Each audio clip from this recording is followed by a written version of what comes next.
नीला drum सुनते ही दिमाग में स्ट्राइक करता है कि आज फिर एक लाश निकली। आप सब भूले नहीं होंगे नीला ड्रम का स्टोरी। मेरठ में किस तरह से एक पत्नी ने अपने पति का पहले मर्डर करती है, फिर लाश छुपाने के लिए नीले ड्रम में उसके बॉडी को छुपा देती है, उसमें सीमेंट डाल देती है, सीमेंट डाल के उसे पैक कर देती है और खुद हनीमून मनाने चली जाती है अपनी बॉयफ्रेंड के साथ। नाम था उसका मुस्कान और उसके कथित बॉयफ्रेंड का नाम था साहिर। सेम ऐसे एक मामला निकल के सामने आया लखनऊ से। लखनऊ में एक बेटे ने पहले अपने फादर को गोली मारा और गोली मारने के बाद एविडेंस को छुपाने के लिए, लाश को छुपाने के लिए बाजार जाता है। बाजार से नीला ड्रम खरीद के लाता है और अपने पिता की बॉडी को उस ड्रम में छुपा देता है। अलग अलग थ्योरी सामने निकल के आ रहा है कि पिता का कथित अफेयर होने की वजह से बेटे ने पिता को मारा। पिता बार बार बेटे को करियर को लेके टोकते थे। बेटा परेशान होकर गुस्से में आकर अपने पिता के माथे पे गोली मार देता है। क्यों 21 साल के अक्षत को अपने पिता की जान लेनी पड़ी। नमस्कार, आदाब, अस्सलाम वालेकुम। मेरा नाम मोहम्मद दानिश।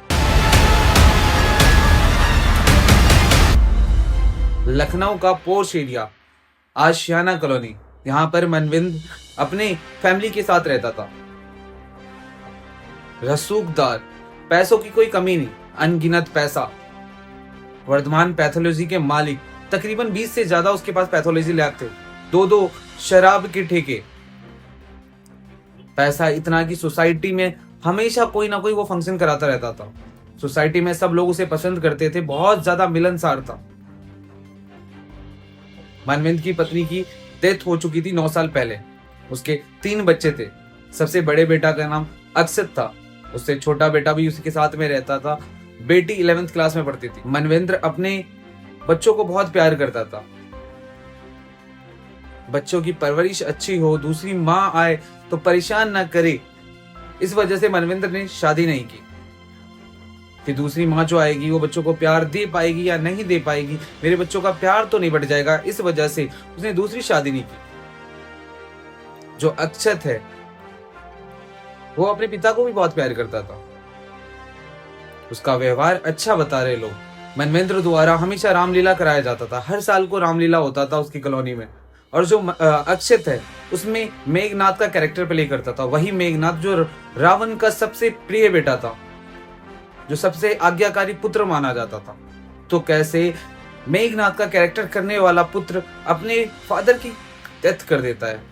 क्या उसे दया नहीं आती अपने फादर पे कि ये मेरा पिता है, ये मेरे बाप है, इसे मैं कैसे मार सकता हूं? लेकिन उसके मन में थोड़ी सी भी इंसानियत नहीं थी। वो अपने पिता का गन उठाता है और शूट कर देता है। तकरीबन 1 बजे बाप बेटे में आर्ग्यूमेंट होता है करियर को लेके। पिता चाहते हैं कि बेटा डॉक्टर बने, MBBS की पढ़ाई करे, लेकिन अक्षत का जो इंटरेस्ट था वो बिजनेस में था। अक्षत चाहता था कि जो पिता के पैथोलॉजी लैब्स है वो सारे बंद कर दिया जाए और रेस्टोरेंट खोला जाए, होटल खोला जाए, उसमें बार खोला जाए। लेकिन फादर इस बात को हमेशा डिनाई कर रहे थे। फादर कहते थे कि नहीं, मैं पैथोलॉजी लैब को बंद नहीं करूंगा और तुम्हें बिजनेस नहीं करना, तुम्हें कोई प्रोफेशनल करियर चुनना है। बिजनेस ठीक है, जो बिजनेस मैंने बनाया वो ठीक है, उसके बाद पहले तुम प्रोफेशनल कोई डिग्री लो, उसके बाद तुम्हें बिजनेस करना है। लेकिन अक्षत इस बात को हमेशा डिनाई करता रहता है। बहन ने बताया कि इन लोगों की आपस में हमेशा आर्ग्यूमेंट होती रहती थी। उस रात भी आर्ग्यूमेंट हुई। पिता ने लाइसेंस से पिस्टल निकाला और बेटे पे तान दिया। पिता तो पिता थे, उन्होंने गुस्से में पिस्टल निकाला और वापस रख दिया। जब फादर सोने को गए, बेटा फादर के कमरे में आता है, वही पिस्टल उठाता है और अपने फादर के हेड पे गोली मार देता है। ऑन द स्पॉट मनविंद्र की डेथ हो जाती है। डेथ होने के बाद जब बहन को पता चलता है तो अक्षत अपनी बहन को डराता है, अगर तुमने किसी से कुछ कहा तो तुम्हें भी फादर की तरह मार दूंगा। बहन डर के मारे कुछ नहीं कहती।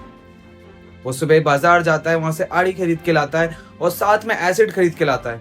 घर पे आता है, वॉशरूम में अपने फादर की डेथ बॉडी लेकर जाता है। वहां पे उसके पार्ट्स को अलग अलग काटता है और नीले ड्रम में डाल देता है। उसमें बहुत सारा एसिड डालता है कि कोई भी एविडेंस का पार्ट ना बचे।